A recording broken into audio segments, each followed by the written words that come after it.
Another thing is transmute your pain and your emotions into power.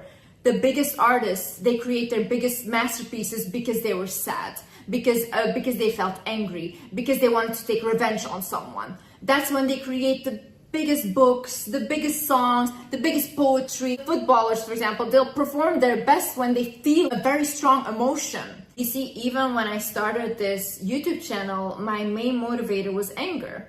Anger and sadness, and I wanted someone to understand how what they did to me was so wrong. And I was like, I'm gonna show you that I'm gonna be the biggest one I can be. The anger of the abuse of all these things fueled me to make videos and to show other people that are in the same situation that if you believe in yourself, you can get out of this. If you believe in yourself and you take action. And one thing, don't divert from your goal. One thing I have never ever done is set a goal and then do something else. No, I always know where I'm going, and I always know that what people can come with me or what people I shouldn't associate with if there's a goal that I want to go to. Today I am as powerful as I am because I used my anger and I used it for the greater good. I use it to help people. I didn't go abuse people. I could have done so many bad things with my life, and I chose the other direction. If you have been bullied right now, start using all of that suppressed anger that you have and resentment and use it to become the biggest, best thing this world has ever seen. Make your bullies watch you and be embarrassed that they even talked to you that way or even treated you that way. I'm not good at it is a lame excuse. I wasn't good when I started YouTube. I wasn't good. If you go look at my first video and if you go look at the way I speak now, it's completely different. I'm much more advanced even in my knowledge. But does that mean that I didn't have to upload my first video? Yeah, I did. And still till this day, people go back to that first video and it helps them a lot. No one is good at anything when they first start out. We learn during the way. But the people that take that risk to just start out and not be embarrassed to look like a fool, because who are you embarrassed of? You look at anyone that is like a celebrity or whatever, they're not perfect at what they're doing at all, but they're doing it. That's different. They're doing it and you're not doing anything. So if you're not doing anything because you're scared to fail or to look embarrassing or whatever in front of people, then you live a life like that, okay? You have to start somewhere. Creation is not meant to be perfect. Creation is meant to be something that fulfills your soul. Whenever you start, you will get good at it whilst you're doing it. And that's how everyone does it, guys. All the business people I know, everyone, they don't know what they're talking about in the beginning. They're figuring it out on their own whilst they're working with other people. And then you learn and you learn and then you become the person that is successful. But people don't see all the work that you put in before and they don't see it. They only see the pretty picture in front. But I'm here to tell you that I failed many more times than I've succeeded. And I've learned from my struggle more than I will ever learn from my success. Another thing, your struggle is your biggest teacher. How do we learn? How do we learn what we don't want to appreciate in relationships or what we don't want or do want?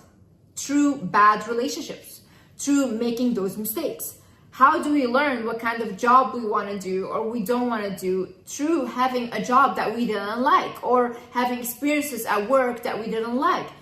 Through all of these bad things that we demonize, we become a person that is a higher version of ourselves. If I look today at what taught me the most and where do I get my knowledge from, it's from my struggle. Grateful for your struggles and take your lessons and move them into success. Things either you will create it or someone else will do. See, these ideas, whatever idea you get in your mind or whatever, they need to come to earth. Now, if you're not going to do it, someone else will do it. And then you're going to sit there thinking, oh my God, that was my idea. I wanted to do it. Honey. The universe, God gave you the idea, but you didn't take it. So whoever takes it next is for them to birth to earth, okay? I'm telling you, you do not want to be the person that is left on the sideline watching everyone else live a happy, purposeful life. You don't want to be that person. Believe me. When you lived a life without purpose, when you lived a life that you feel like you only live for other people, I promise you, when you're 80 years old tomorrow, you're gonna regret your life. So either you take action now or you live your whole life in regret. Also, another excuse I hear from a lot of people is like, oh yeah, but Liz, it already exists. Why would I do it, this and that? It doesn't exist with your energy though. It exists with someone else's energy because yeah, everything exists. You know, this exists right here, this exists. People have it everywhere, but maybe someone else makes it in a way that they want to make it, and then people love that one more or also want to buy that one. Whatever needs to be created comes through your vessel, comes through your energy. Your energy is powerful. Just because it's already out there, it's not out there with your energy.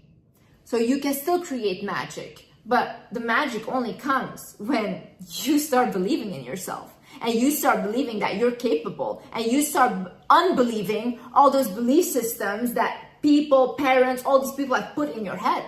Because that's not the truth. I think for creation, solitude is important.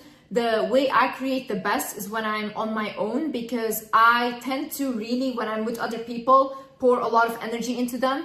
Even with my husband, like a lot of times it's good to retreat back to yourself and to have a conversation with yourself. Write things down, guys. Write down, for example, if you have someone that you admire, okay? Let's say an idol. You admire, you look up to them. Write down 3 things that you admire about them.